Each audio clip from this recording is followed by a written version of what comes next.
We provide you the platform to turn your dreams into reality. Give wings to your aspirations with KR Mangalam University. ये आतंकवाद का धर्म नहीं होता, वो तमाम कांग्रेसी नेता कहते हैं जब आतंकवादी हमला होता है ताकि वो अपने वोट बैंक को साध सके और तुष्टीकरण की राजनीति को आगे बढ़ा सके। सेना, संत, सनातन और संविधान, इन चारों पर कांग्रेस पार्टी ने 17 वर्षों तक आक्रमण किया। आज भी कहा गया है, दो बातें कही गई है। पहली बात कही गई है कि आतंकवाद का धर्म नहीं होता। ये जो आतंकवाद का धर्म नहीं होता, ये तकिया कलाम है तुष्टीकरण का।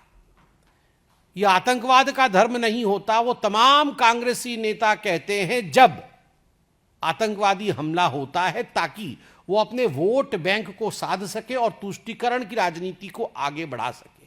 और उसी सांस में, in the same breath, Prithviraj Chauhan कहते हैं आतंकवाद का धर्म तो नहीं होता है, कहना ही है तो आप कहो हिंदू आतंकी या सनातन आतंकी। वाह, आतंकवाद का धर्म नहीं होता मगर हिंदू आतंकी और सनातन आतंकी कहो, कहना ही है।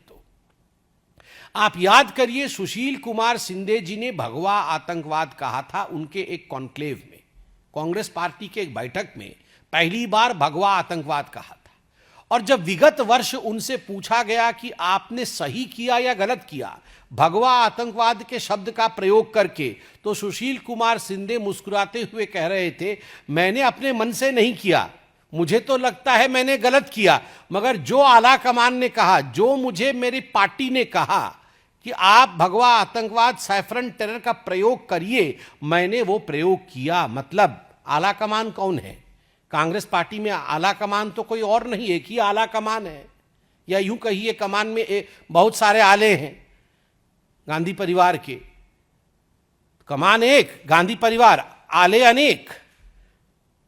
प्रियंका गांधी वाड्रा, राहुल गांधी, सोनिया गांधी, तो ये सारे गांधी परिवार के लोगों ने ही सुशील कुमार शिंदे के ऊपर ये प्रेशर बनाया था कि आप भगवा आतंकवाद शब्द का प्रयोग करिए। और आज जो पृथ्वीराज चौहान कह रहे हैं, इसमें भी कोई दो मत नहीं है कि उनके आला कमान ने ही कहा होगा। अब एक वर्ष बाद वो जब किताब लिखेंगे तो उसमें आएगी ये बात कि मुझे भी कहा गया था कहने के लिए। और ये कांग्रेस पार्टी की पुरानी आदत है। याद करिए, 18 फरवरी 2007 को जब समझौता एक्सप्रेस में ब्लास्ट हुआ था, लश्कर-ए-तोयबा के आतंकवादी, जो एक प्रतिबंधित संगठन है, उसके पूर्व मुखिया सफदर नागोरी की गिरफ्तारी हुई थी। केवल सफदर नागोरी की नहीं, पाकिस्तान के 2 आतंकवादी भी गिरफ्तार हुए थे। मगर इन सभी लोगों को कांग्रेस पार्टी ने 14 दिनों के अंदर, मात्र 14 दिनों के अंदर, और सफदर नागोरी एवं पाकिस्तान के वो 2 आतंकवादी मान गए थे कि हाँ हम ही हैं जिन्होंने बॉम्ब ब्लास्ट कराया था समझौता एक्सप्रेस में, उसके मानने के पश्चात, कन्फेशन के पश्चात भी मात्र 14 दिनों के अंदर छोड़ दिया गया। 2007 में हैदराबाद के मक्का मस्जिद बॉम्ब ब्लास्ट में भी पुख्ता सबूत थे कि हुजी इसमें इन्वॉल्व थी। 100 आतंकवादियों को गिरफ्तार भी किया गया था, मगर सभी को कांग्रेस पार्टी ने बाद में छोड़ दिया गया। ठीक उसी प्रकार की परिस्थिति 26/11 के समय भी हुई थी। 26/11 के समय, खैर राहुल गांधी पार्टी कर रहे थे ये अलग विषय है, मगर उनके नेता 26/11 आरएसएस की साजिश, दिग्विजय सिंह, इस प्रकार की किताब निकाल रहे थे। कहीं ना कहीं पाकिस्तान को क्लीन चिट देने का काम कर रहे थे, आतंकियों को खुला छोड़ने का काम कर रहे थे।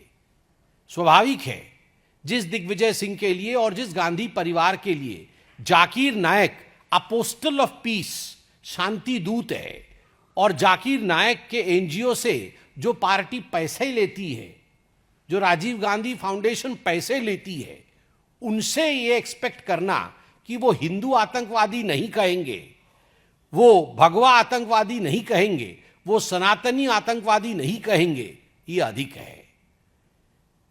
ये जो पूरा प्रक्रिया हुआ है मालेगांव के ब्लास्ट का, 17 वर्षों बाद निर्दोष घोषित किए गए हैं। जो साथी निर्दोष घोषित किए गए हैं भारतवर्ष के, उनमें से एक सेना में है। उनमें से एक साध्वी है। सेना, संत, सनातन और संविधान, इन चारों पर कांग्रेस पार्टी ने 17 वर्षों तक आक्रमण किया। कांग्रेस पार्टी ने एक सुनियोजित ढंग से 17 वर्षों तक सेना, संत, सनातन और संविधान, इनके ऊपर निरंतर आक्रमण किया, मगर सत्यमेव जयते, अंत में सत्य की ही जीत होती है। जहाँ भक्ति है हर शब्द में, कथाओं में छिपे हैं दिव्य रहस्य और ज्योतिष देता है जीवन को दिशा। धर्म से जुड़ी हर बातों को जानने के लिए हमारे चैनल स्तुति को सब्सक्राइब करें। चैनल पर जाने के लिए इस लिंक पर क्लिक करें।